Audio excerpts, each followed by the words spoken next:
Бүгүн заманыбыздын алып жазуучусу Кыргыз эл баатыры Чыңгыз Айтматовдун туулган күнү. Улуу инсандын көзү тирүү болгондо бүгүн 90 жашка чыкмак. Кайталангыс таланттын эскерүү иш-чарасы жазуучунун сөөгү коюлган ата бейит көрүстөнүнөн башталды. Ага өлкө башчы Сооронбай Жээнбеков, өкмөт башчы жана бир катар бийлик өкүлдөрү жана Айтматовдун жакындары катышты. Залкар жазуучунун элесине гүл чамбар коюлуп, Куран түшүрүлдү.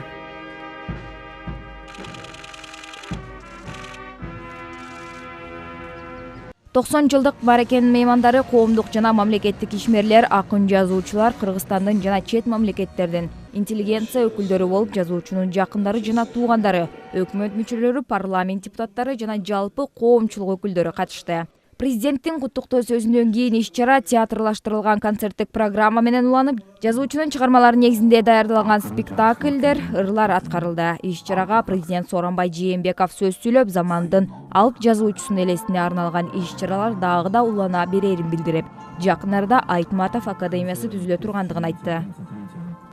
Чыңгыз Төрөкулович, кыргыз баласы ааламдык цивилизацияга опол тоодой салым кошоларын тастыктады. Айтматовдун улуулугуна ушунда бүтүндөй бир улуттуу улуу эл катары жер жүзүнө даңазалады.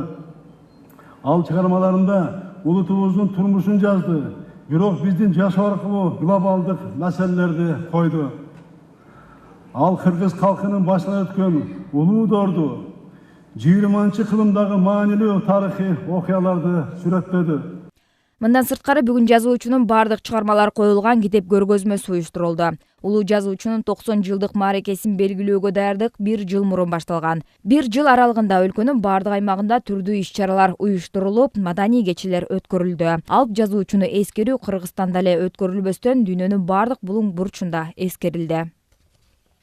Bu sene 90. yıl dönümünde Cengiz Aytmatov'un Замандын алып жазуучусу Чыңгыз Төрөкуловичтун ысымы түрк элинин жүрөгүнүн түпкүрүндө сакталган. Биздин эл Айтматов менен абдан сыймыктанат.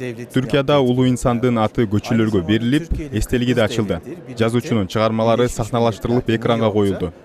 Чыңгыз Айтматов түрк элинин жүрөгүндө түбөлүккө сакталуучу инсан.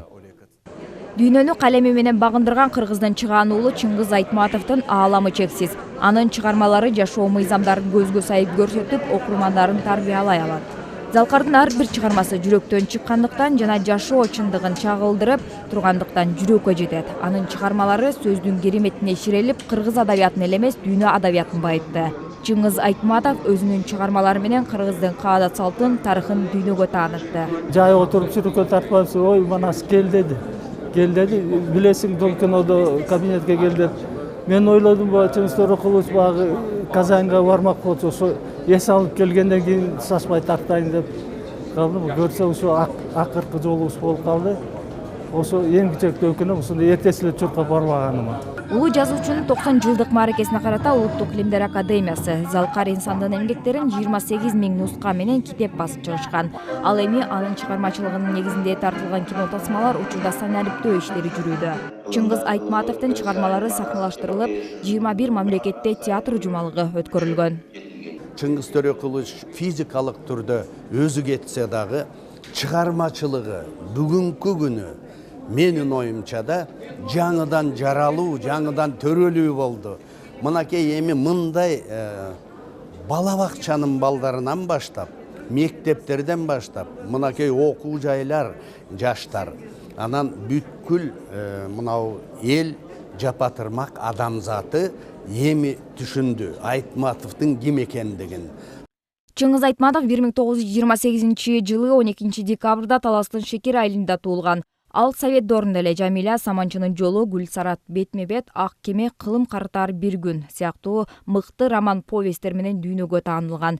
Чыңгыз Айтматов мамлекеттик иштерге да жигердүү катышып, СССРдин Люксембургдагы элчиси болуп кызмат өтөгөн. Жазуучу 2008 жылы 10 июнда Германияда дарыланып жаткан жеринен көз жумган. Жыпара Жулукеева, Адилет Марсов, Ош Бирим жаңылыктары.